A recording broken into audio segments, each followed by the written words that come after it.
Hi there guys, and welcome back to the channel, where today you're joining me in a 2017 66 plate Volvo XC90.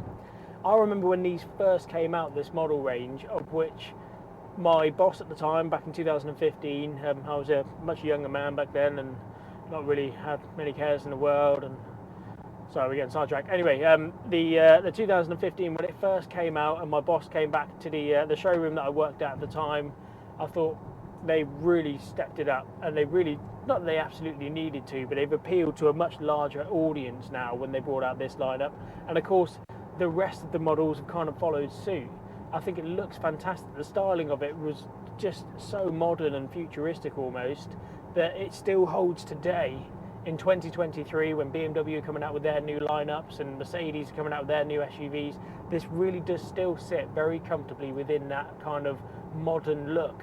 Very, very stylish, and all the interior spec and everything still holds to today. I think they really did kind of like flagship it. They were kind of the first ones to pioneer with this really minimalistic style.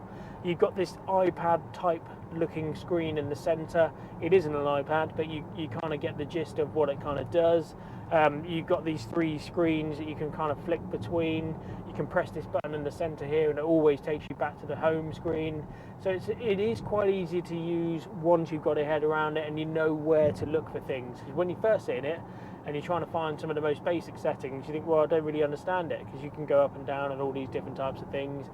It doesn't take too long to get used to it, and I do advise kind of getting used to it before you just get in and drive, only because you'll be taking your eyes off the road trying to find certain things. If you know where they are, you can go straight to them and then you go. I do think sometimes it has gone a little bit too minimalistic, because there are certain things that you just want a push button for. For example, when I jump into my Range Rover, I've got an L494, I always want to turn off the stop start technology, because it is nothing short of annoying.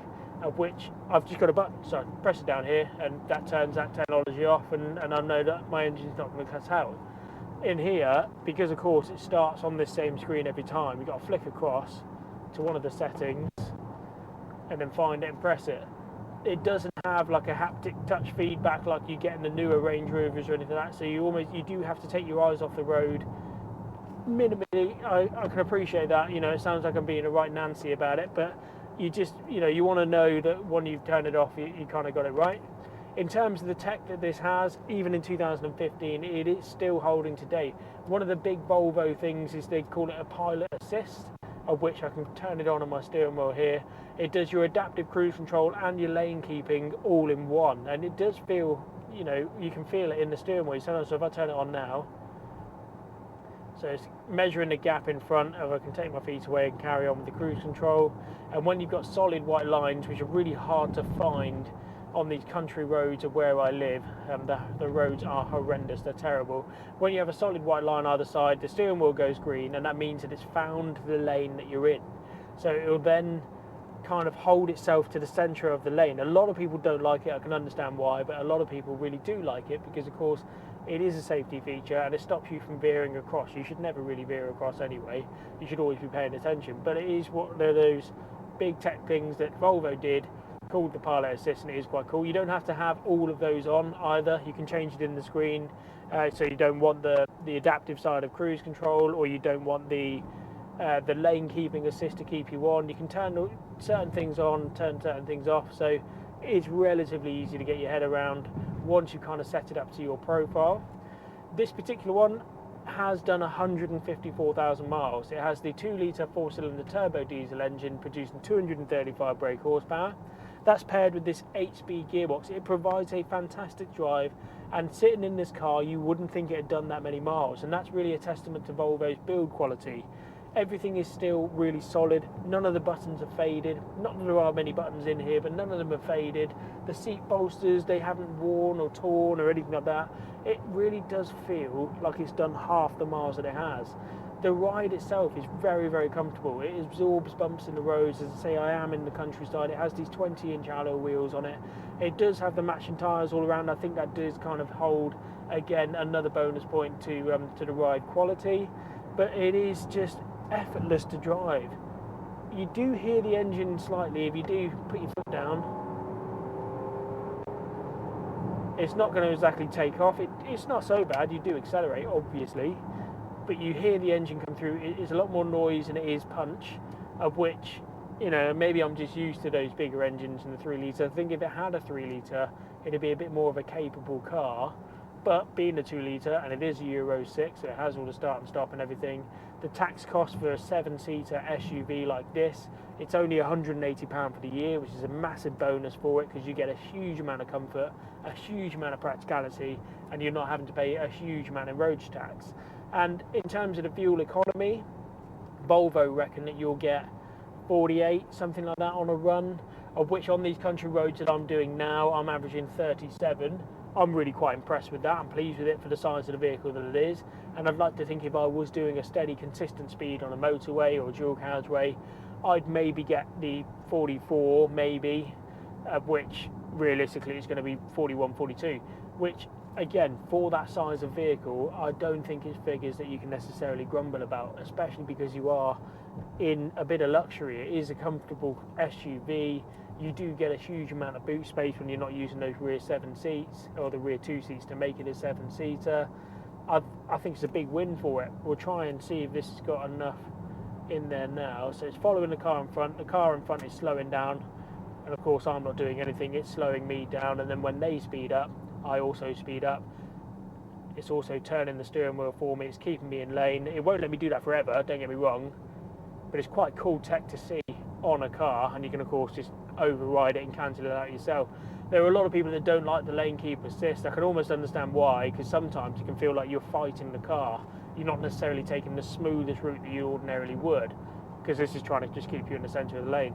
But it is quite nice to have on the motorway and things like that. You know, it does just, it's another safety feature, but you don't have to have it on. You can turn it off, you can go through the screen and everything like that. In terms of the additional extras that this particular one has, it does have the heated steering wheel, which is a really nice finish. It's a nice thick leather.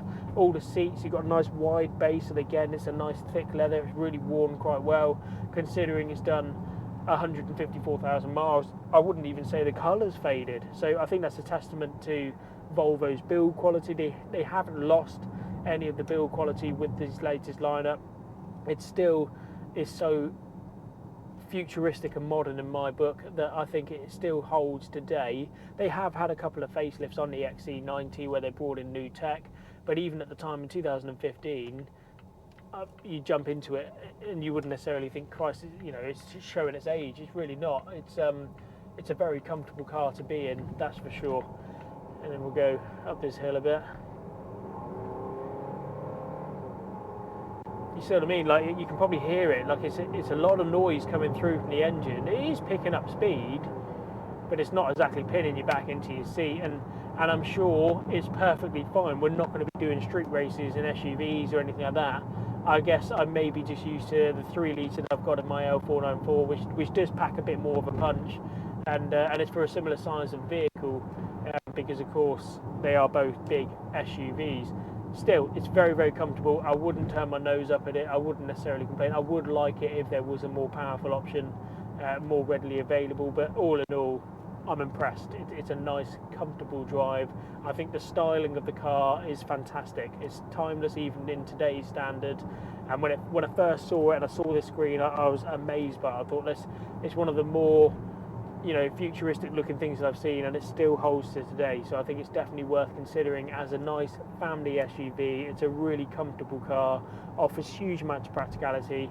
I think, again, I always say in all of my videos, it has to come down to a maintenance of the car. This is a one owner from new. It's done 154,000 miles, and it drives like it's done half the miles. And I think that's purely because it has been really well maintained. It's been serviced every time it's needed service with reputable dealers. It was Volvo up until I think 2020, and then it's had a couple of independents since. But everything that's ever needed doing is kind of had done, and that shows testament. Nothing's particularly worn badly. All the switches and everything still have all their fascias to them. Nothing's split, nothing's cracked, and I'm just genuinely impressed, and which is why of course I've got it for my stock range as well. It's a tremendous amount of value for the car that you get, and you wouldn't necessarily know, as I say, you wouldn't know that it's done this kind of miles. A lot of people do want to stick to those lower mileage. I can understand as to why, because of course, you know, you feel like you've got more life left in the car and everything like that, but it all depends on budgets. Of course it does. You know, if you can go for the lower mileage one, then absolutely. I'm not saying don't ever go for it, but if you're looking for a car and it has slightly higher mileage and it's been really well maintained, I wouldn't necessarily be put off by it. Anyway, I really hope that you've enjoyed the video. I certainly enjoy making them. If you don't mind liking and subscribing to the channel, it really does mean a lot, and it helps me to create more content for you guys, and I'm hoping that you are enjoying it. And if you've got any comments or thoughts about this Volvo XC90, certainly do leave a comment and I'll do my best to get back to you. And I hope to see you for the next one. Thank you very much. Bye.